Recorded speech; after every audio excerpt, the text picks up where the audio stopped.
شباب، موضوع مهم جدا بخصوص إعادة الملفات المحذوفة اللي تبيعون موبايلاتكم بالسوق. اخوان، رجاء لا حد يبيع اي موبايل عنده او موبايل عائلته، لان اكو برنامج هسه جديد يعيد الملفات المحذوفة، الصور والفيديوهات، يعني حتى لو من زمن بعيد مصور أي يعني ينعاد الملفات كلهن.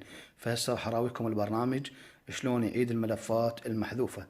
ابقوا وياكم وتابعوا برنامج لإعادة الملفات المحذوفة. راح ندخل على الاستوديو اول شي شبابنا. هنا الصور راح امسحهن. هنا الصور طبعا مال الجيميل ما ينمسحن، صورتين هاي وهاي. هسه راح اخذ صور جديدة واراويكم شلون تنعاد الملفات.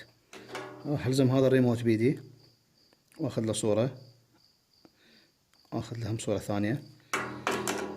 هسه راح احذفهن. هاي الصورة الاولى تلاحظوها، وهاي الصورة الثانية. راح احذف الصور، ماكو اي صورة طبعا بالاستديو. هسه راح اعيدهن الصور هسه اللي اخذتهن من البرنامج اللي يعيد الملفات. عاد هاي الصور طبعا طابق قبل بساعة وعادهن وماسحهن. هاي طبعا صورة هسه اللي اخذتها اعيدها. هاي الثانية هم راح اعيدها.